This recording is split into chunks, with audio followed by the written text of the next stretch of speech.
My name is Sara and this is singingtv.com, and together you and I, we're making singing simple. As you can see, I have a very special guest today, Miss Kristin Korb. Kristen has been actually a lot of things to me. She has been my teacher, she has been my friend, she has been my band member, I can think of some other things that we've been to, my therapist for a little while now.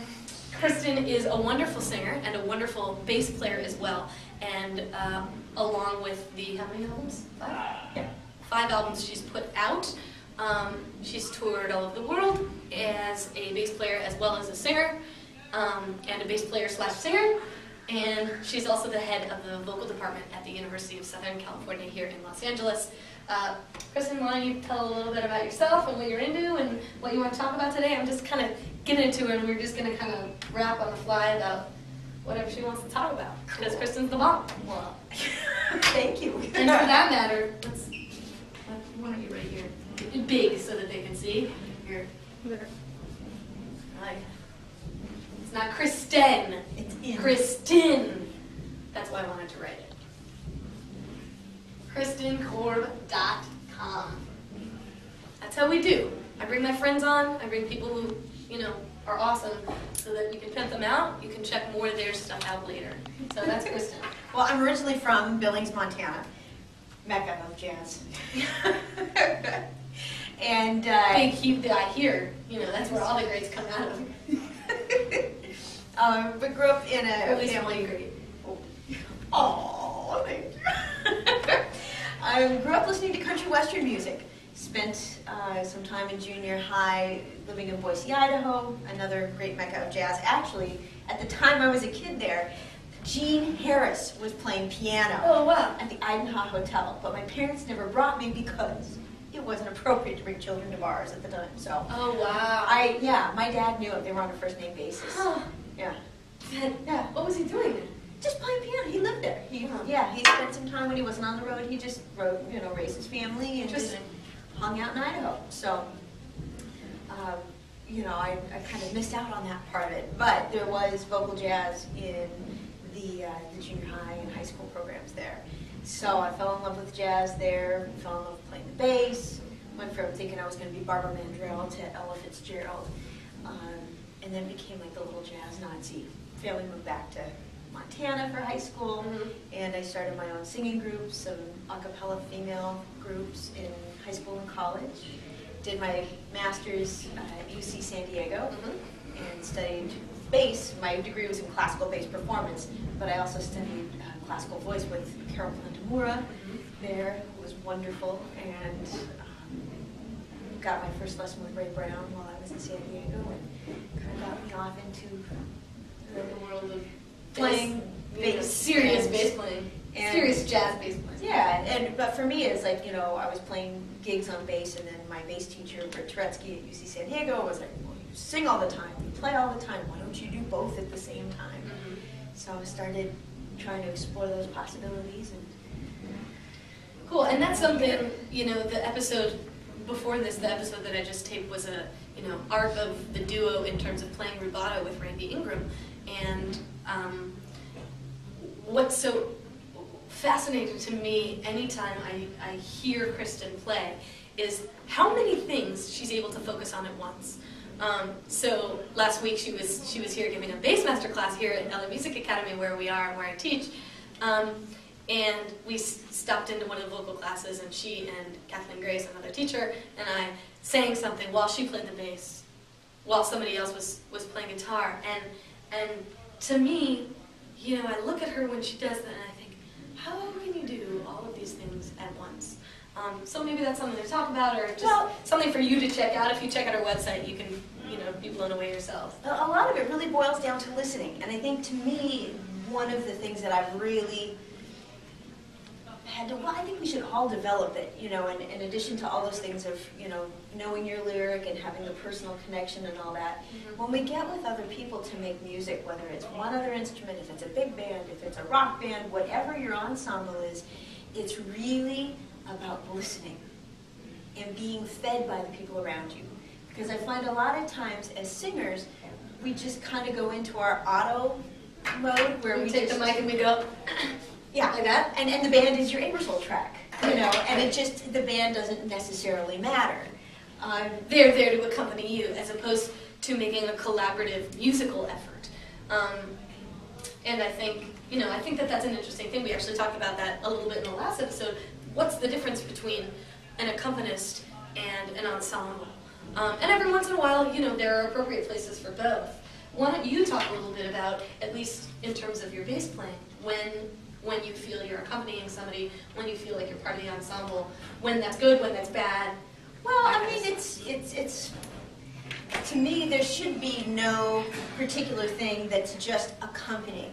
I mean, that I think is underestimating what the job is. I think anytime we play in ensembles, and anytime, regardless of how big or small the ensemble is, our job is to fit together. Just as if, you know, you're going to play basketball or soccer or any of those team sports, everybody's got their function within it, and you do your job. You try not to duplicate the job of somebody else, right? But you're trying to... If you're a linebacker, you're not the quarterback. If you're the quarterback, you're not the linebacker. By the way, that's a reference that I don't even understand, but at least I know the jargon enough to say that. It was a good, yeah, makes sense, right? Or if you've got the ball, you know, there's one person that's got the ball, and then there's also people that are blocking for you. There are people that are maneuvering to be open for the pass. You all have to be a part of it. Everybody does. And so, to me, that's the whole sense of ensemble. It's not that one is mightier than the other necessarily. For me, it's all about how do we all go towards that common goal. And as a bass player, for me, it's about really listening to whoever's got the solo, whether it's the piano player's got the solo, or a vocalist, or a horn player. My job is to support that soloist, or whoever's got the ball, whoever has the ball at that moment. And so my job in that support is to not get in the way, to give them ideas, and to be encouraging. So, you know, in that, my job in doing that is going to be different than what the piano player's job is in doing that. Because I also, at the same time of being supportive, I don't want to do the same things that everybody else is doing as well. And that doesn't matter, whatever style of music that you're playing, a rhythm section should really be aware of that. You know, so it might be issues of volume, it may be issues of, you know, the register that I play the bass in, to stay out of the way. Okay, so she makes a good point here. You know, the bass is an instrument with actually a pretty big range, and even though we think about bass, okay, they play low notes, they can play higher notes. And say you're playing with somebody who's a baritone or something, you probably will want to, most of the time, stay out of the exact place that the singer you're accompanying is gonna be in. And that's something important to know, I think, as a singer. What is it that I don't like? You know, sometimes you go, I don't like what this bass player is doing, but you don't know what it is. Sometimes it's, you know, I think what Kristen's talking about in terms of listening is to try to be able to actually say those things. I mean, that's the whole point of education, right? Is that we can be educated better so that we know what it is that's happening, and we can actually put a name to it and say, you know, I think maybe it would sound better if you play that an octave down, or in some cases, an octave up. Yeah, and then also, you know, Ray Brown used to talk about it in terms of that the bass is doing counter melodies. So I don't want to move in the same motion as the singer. Now, as a singer, if I'm listening to the stuff that's going on around me, I allow space for the rhythm section to interact. Sometimes there's a bass line or there's a motion of the bass thing that I want to sing in contrast to. So it's not necessarily that the idea came from the voice. It may be that the idea came from the bass, and I want to move in another motion with that. Or maybe I hear where the bass is going, and I want to sing in thirds with it. Or, you know, some other thing. Or I might mimic something that the piano player has played, or do a contrasting motion with it. You know, or if the guitar player does something with a cool rhythm, you know, incorporate that. So that way, you know, it's not just that I'm going straight ahead with what I'm singing, but I'm almost like a ball on the waves, or just something that's, you ride the waves, you know, and you go with the flow. And you go with the flow, and you have your direction of this is where I want to go, but it's not predetermined. You know, I know where the end point is that I want to express this, but it changes depending on all those other factors. Yeah, I think often singers find themselves going, I'm the leader of the band, I want it to go this way, and that's that. And that can often feel like, as the singer, like you're sort of a bull in a china shop, where, you know, there are all these delicate, wonderful things happening around you, and if only you would listen, you could really make music together, as opposed to stomping on somebody's toes. It's frustrating, and I think there's ways you can guide the rhythm section in that without being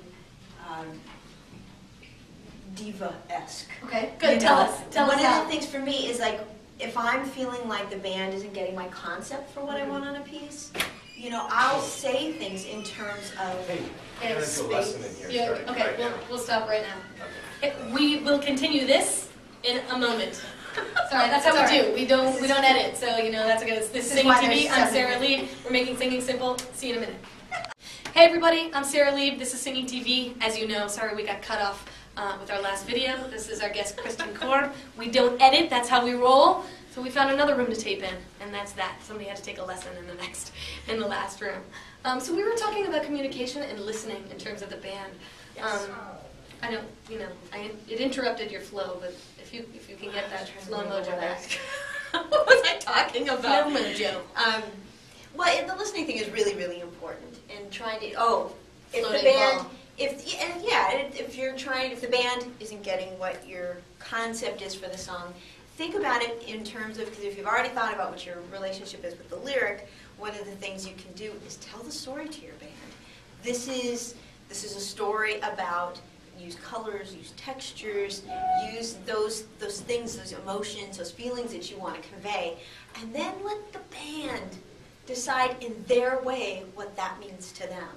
It gives them ownership over their contribution to the music, and when you give them a picture like that, then it enables them to support you more because you trust them, number one, and that you're letting them be the artists that they are instead of, I need more ride cymbal here, or, bass player, I only want you playing these kind of notes, or piano player playing this register of the piano.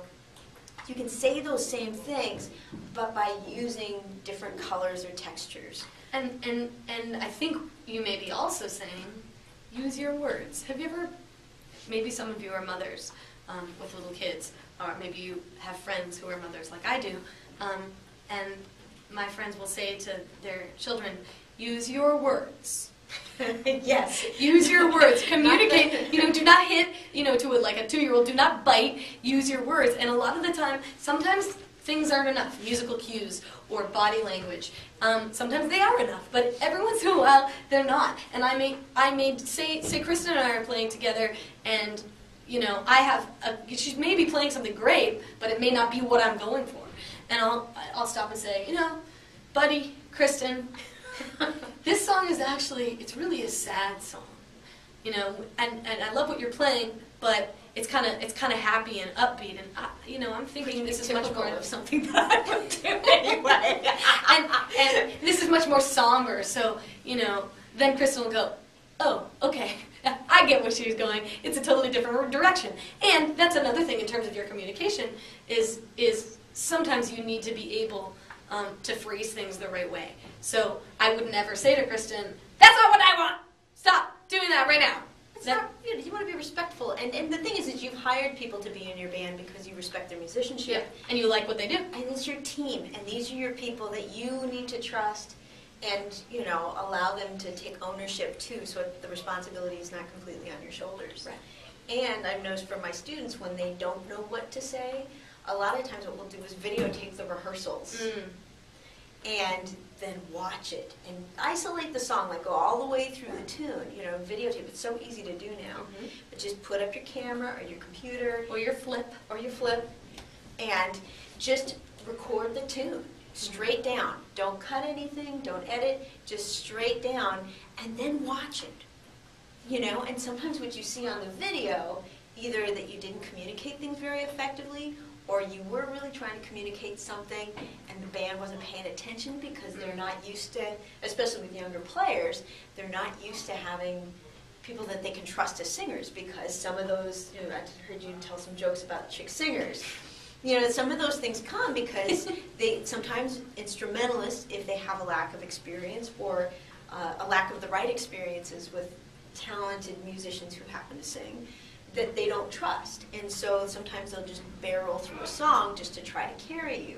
So if you can watch the video and go, oh man, that's totally what was happening. I couldn't hear a thing because the drummer is playing in a completely different style. Maybe you're trying to do something soft and the drummer is really not playing to the size of the room, or maybe the bass amp is too loud, or maybe the piano player is playing right in the register that you're trying to sing in. So there can be some things that way that you can find on a video that you just won't know the second sometimes that you're in that situation. I think that's a great point in terms of videoing. Sometimes, sometimes this can be done with recording too, but when you're videoing something, you as a singer, you're trying to get a lot of things across. You're trying to remember the lyrics, you're trying to remember what you're doing, conveying emotion, communicating with the band. There are so many things happening at once that if you're not, maybe you're paying special attention to, oh, I forgot the first word of the bridge, I need to know it, and you're not noticing what the bass player's doing, or the drummer's doing, or the guitarist, or the pianist, or whatever.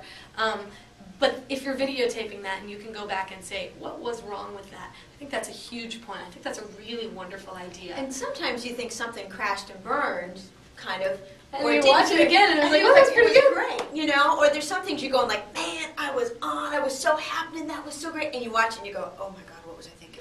Both of those things have happened to me. Oh, it happens to me all the time. And I try to minimize the, oh my God, what was I thinking moments. Right. But I think it's really, really helpful in just as you put a show together, as you're pacing songs, maybe counting tempos, maybe if the band isn't cutting off together, if intros or endings are a little sloppy, what's your part in that? Is everybody heads up? Have you given everybody enough time? Mm-hmm. Videos show you everything. Mm-hmm. And I think that it can also show you what things are your responsibility to deal with. Often as musicians, and as people in general, it's really much easier when something goes wrong to blame someone else. Oh, that was Kristen's fault. I'll just do it the same as I did it last time and hope that Kristen gets better, right? Usually not the case. Usually because, just like in a relationship, when you said there are two people in a relationship and something goes wrong, it's usually not one person's fault. Usually it's this sort of confluence of things that happen as a band, and if I was videotaping the two of us playing together, I might go, oh, Kristen did that because I didn't give her the cue. Whoops, maybe next time I'll give her the cue. Yeah. That kind of thing. So you can see what's your responsibility. And some of the things that I notice as well for my students that aren't as experienced in working with the band is they're so happy to have a band with them, and they get so excited because there's all this sound around them, and they'll just accept, even with the video, they'll go, oh, that was so cool, I had a live band, oh my gosh. And it's just that excitement of, wow, that was a real situation, that you don't listen critically at first. It's just this amazing thing of, wow, that was so cool. But then, you got to watch it a couple of times, and maybe there's some things that, you just don't have to accept what the band gives you because they're instrumentalists. So you can be pickier. It goes both ways. Absolutely. Those things that maybe, depending on the genre and depending on what the nature is. I've had some students doing transcriptions where they've taken like a horn solo and they put lyrics to it. So they're doing something like Dexter Gordon's Cheesecake, which has got these neat little, drum hits, rhythm section things going between 2-beat and 4-beat. And the singer was just so thrilled that she had a live band that read the changes that I'm like, they're missing all of the other stuff. The rhythm section was did not do their homework in finding out when do I play in 2, when do I play in 4, and she didn't have it marked in the charts. But what are those hits? And when you go into solos, is it the same or is it different than what happens on the head? And so they got locked into some specific things because they only listened to the first 24 measures. Okay. I like the head of the chart. I think that another good point that Kristen's making right now is that we always want to grow as musicians. And so I think when you're videotaping something, you may watch it and go, that was awesome, or you may have a friend videotape your performance. If you're playing at the local coffee house, great. Either set up a little flip cam, or if you have a camera that also takes video, iPhones do it now. There are all these wonderful ways to do it. Give it to your friend and say, hey, do you mind videoing this whole thing, or the song, or whatever it is. Because even if you are the best at what you do, you can always be better. I just had an experience the other day playing with somebody who, you know, a new arrangement of mine that I thought was freaking awesome. I was super excited about it. Was it in 15? It wasn't. It was in 4/4. But the thing that he played on it was, it took the song, and the song was great, and what we were doing together was great, but then what he did was he took it to an entirely different level. And this song that I thought was already so awesome, this arrangement already, you know, all of a sudden became even more inspired. And when I happened to videotape it, and because I videotaped it, I went back and I thought, okay, what is it that this pianist was playing? Because I really, really liked it. And how do I implement that in the future? What do I take from that? So it was something that, in my eyes, was already good. That's very cool. But it could, you know, it could get even better. And you know, we're both working professionals, and we're both teachers, and I think that we really care always about pushing our students forward and pushing ourselves forward. I mean, I just happen to know Kristen well personally, and I know that about her, that she's very good not only at pushing her students and going, okay, you're sounding good now, like, you can sound even better. Certainly when she was teaching me, she pushed me in those ways. And I appreciated that. You know, every once in a while I was like, but hello, check me out. She was like, yeah, I know. Now do this even better. And, you know, I appreciated that in the long run, at least. What else do you want to talk about? And I think as you get those experiences, and with the videotaping thing, it just made me think of, I saw the Michael Jackson video. Oh, this is it? I haven't seen that yet. And this is a really good point. Regardless of the style of music that you're singing, I think it's so important for you to know not just your part, but what you want from the rest of the band. Now, as younger, less experienced artists, it takes a while to figure out what it is that you need from everybody. But the more experience you have taping these things, listening to what you've done, listening to other bands and how they interact together, going and seeing other live musicians, which is way important. It supports the community that you're in, regardless of style. You learn a ton, everything from how you carry yourself, what to wear, how you treat the band, how you treat your audience, building new fans, and it also just makes you more a part of that particular musical community. Right.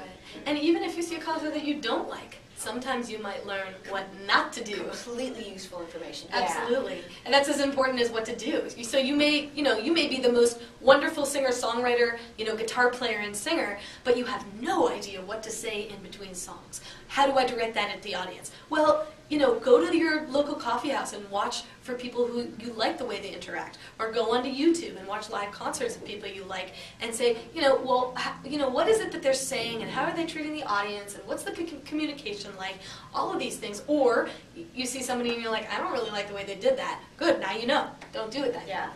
Well, and Michael Jackson, going back to him, the thing that really struck me about how one of the things that was said during the show was that the bass player was like, man, you have to know your part, because if you don't, Michael knows what you were supposed to be playing.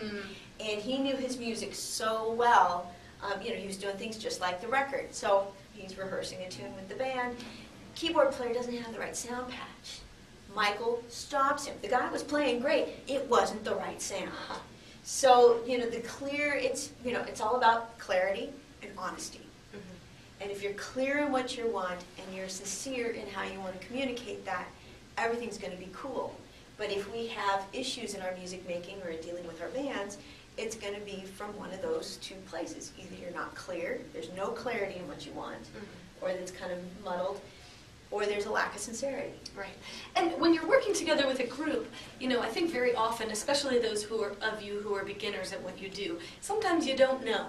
And certainly by listening and practicing and all this kind of stuff, you get to know. But at the same time, when I play with Kristen, when she plays with me as a bass player, and I generally do not write out every note that I want her to play, because I'm not a bass player, and she is.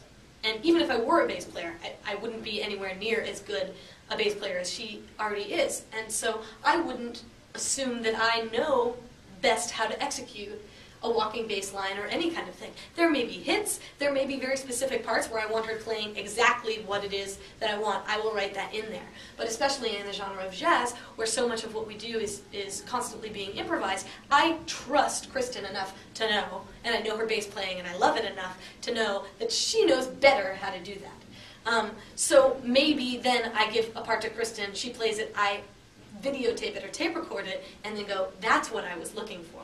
And I might say to Kristen, what were you doing there that how do I communicate that to the next bass player? Maybe I'm going to go to New York and play and I can't afford to fly Kristen out with me. I got to be able to tell my bass player in New York what it was that she was doing. And so we actually have this dialogue. For some reason, musicians don't always communicate it. Sometimes this or 1, 2, a 1, 2, 3, 4 isn't enough. You actually have to use your words. Yeah. And sometimes, in addition to that, in helping build your clarity on what it is that you want and you need, listen to everything. Listen, have those recording references. It may be, you don't know what it is that you would call it, and this usually happens like with drummers. Maybe there's this cool groove that you heard on something, and some recording that you have, or a YouTube thing, and you just go, oh, that's the groove that I want in this, but I don't know what to call it. Wonderful point. Bring in your recording. Share it with the drummers. Send a sound file. Send them a certificate to whatever digital downloadable place that you like to get your stuff. Send a certificate to your drummer to say, I don't know what this is, but this is really cool. What do you call it? Or if they do something cool, what do you call it? Can you write that down for me? Exactly. And show me how to maybe notate it. So it can be replicated. Absolutely. I think that's important. Those things are really important because I think, we're always trying to learn and trying to stretch, and I'm taking, kind of percussion lessons now, so I can understand those Afro-Peruvian and different Brazilian things, so it's not just bossa nova and samba, but the baião, and how does the bass, as a bass player, how does the bass interact with the drums? Well, if I don't know what the drums are doing, how do I know what I'm supposed to be playing? Right. And in, response to that, how does the voice interact with all of that? So the more, as singers, if you can take some percussion lessons, it doesn't mean you have to go out and buy a drum set, get a set of brushes. Can you play time? Can you play some of these grooves? Do you know what those basic grooves are that you need? Can you replicate that? It's going to build your sense of internal time, which as singers we can all use, because everybody's job. My time is perfect. Everybody's time. I mean, for me, it doesn't matter if it's the bass I like player how I got the laugh there. We all struggle. We all struggle with time. Practice with a metronome. Can you sing your lines? It's also that listening. Are you just barreling through a song? Or if you just set a metronome, can you keep it in pitch and in time without having the band with you? Absolutely. And some ways to do that, even a lot of metronomes these days have lights on them. So when you're working with a metronome, once you get into time with the ticking, sometimes then if you turn the ticking off and there's nothing to hear, and then play the song through and look, are you still in time with the light every time the light goes? That's a great thing to do too. And these are just showing you ways. You start here. Maybe you're more advanced. Then do it with the light as opposed to the tick of the metronome. Maybe your time is great. Or you can change the tick. Is it on beat 1? Is it on 2 and 4? Is it on 1 and 3? Is it on beat 1 of every measure? Is it on beat 2 of every measure? Is it, you can move those things around, to just build your flexibility within even like a 4/4 context. In that duple meter, it makes a huge difference. It also changes the way the lilt of the song goes, depending on where those accents are. I actually recently had, I'm trying to think of, it was an arrangement that was in 6/8, and I had my very favorite drummer, I love him, was playing on it, and I was thinking, 1, 2, 3, 4, 5, 6, 1, 2, 3, this kind of backbeat thing, and he was hearing 1, 2, 1, 2, 1, 2, oh, da, da, da, da, and we played it through once, and I was like, that's doing something cool, but it's not what I want. And he was like, well, check it out. It's kind of hip with, because it was sort of, as opposed to complementing what I was doing, it was kind of in contrast with what I was doing, which in some cases is totally cool. In this case, it wasn't what I want. And I said, what you're doing, that's really cool, but it's not what I want. Could you please play it this way? And I sounded out for him. I wanted, sometimes drummers will find things that are really cool, the concept in and of itself, but they don't know the work that you've spent on building your relationship with that lyric Absolutely. and how you want to communicate it. So, it's sometimes those things, instrumentalists can tend to do things because they're cool things in and of themselves, not necessarily based on what you want the lyric to. And sometimes that's an intellectual thing, It may have been that that drummer was studying one particular thing at that time and thought, ooh, I can apply it here. Totally cool in some cases. In that case, it wasn't. And sometimes I'll try to sneak that in during the solo section because you're not singing. I've had that happen too. And then you just look at him like, oh, you're going to do that now? Okay. Well, Kristen has a really good stink eye. I've been known to use it. Well, cool. Anything else you want to add? I think there's a lot. I think it is too. Hopefully this will not be the last time that Miss Kristin Korb is on Singing TV. I have a feeling she'll be back at least a few times. So thank you so much to Kristen for coming out and doing this with us. I hope you'll check out KristinKorb.com and check her out when she's playing in your town. She's really wonderful. Thanks so much for coming. I'm Sara Lieb. This is singingtv.com. Together, you and I, and a little bit of Kristin Korb, we're making singing simple.